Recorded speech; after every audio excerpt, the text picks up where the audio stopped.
Good morning. The air was thick with anticipation as I prepared to face the sophists in our public debate. The bustling agora of Athens, with its vibrant market stalls and the cacophony of voices, was the stage for what promised to be a fierce intellectual confrontation. The sunlight cast a warm glow on the columns of the Stoa, where we had assembled, while the murmurs of the crowd grew louder, punctuating the seriousness of the occasion. The sophists, those masters of rhetoric, had long been influential, wielding their skill in persuasion with the finesse of seasoned orators. Their arguments, often dazzling and beguiling, were less about truth and more about victory in debate. Their methods had recently swayed many in the public sphere, leaving me with the challenge of countering their tactics and defending the philosophical integrity I held dear. As I mounted the steps to the platform, I could see the sophists, clad in their finest robes, already prepared for the fray. Their leader, Protagoras, known for his clever rhetoric and smooth delivery, greeted me with a confident smile. His reputation preceded him, and the respect he commanded was evident in the respectful nods of his followers. The debate commenced with Protagoras making his case with a series of well-crafted arguments designed to charm rather than enlighten. His rhetoric was a spectacle, his words flowing with an ease that captivated many. Yet I remained resolute. My approach was grounded in rigorous logical analysis and a commitment to uncovering deeper truths rather than merely winning an argument. I began by outlining my philosophical position with clarity and precision.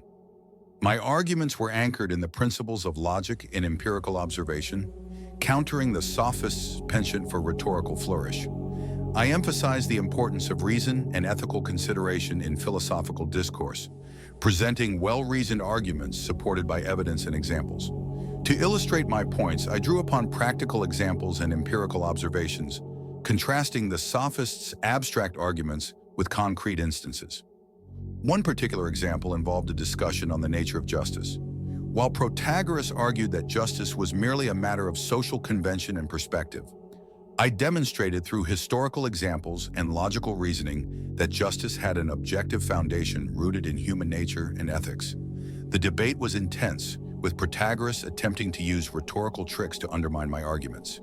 He would challenge the coherence of my points with rhetorical questions designed to create doubt rather than engage with the substance of my arguments. In response, I remained focused on the logical consistency of my position, addressing each challenge with careful reasoning and rebuttal. The audience's reactions were mixed. Some were swayed by the sophists' charisma, while others were deeply engaged by the philosophical substance of my arguments.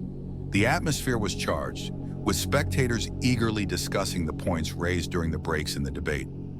As the debate drew to a close, I was acutely aware of the need to not only defend my position, but also to foster a deeper appreciation for rigorous philosophical inquiry.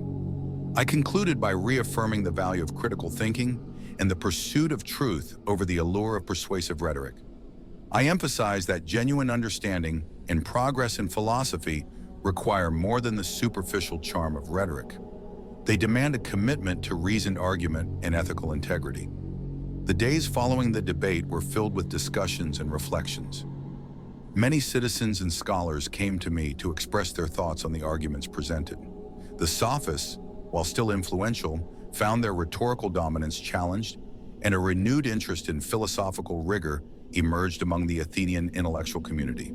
This experience taught me that while rhetoric can be a powerful tool, it is the substance of the argument that ultimately prevails. Engaging with complex questions requires more than rhetorical skill. It demands critical thinking and a commitment to uncovering the truth. In your own life, consider how you approach complex issues and debates. Are you more focused on winning the argument or seeking genuine understanding? Today, choose a debate, identify key arguments, analyze the rhetoric, evaluate the arguments, formulate your response, and reflect on the process.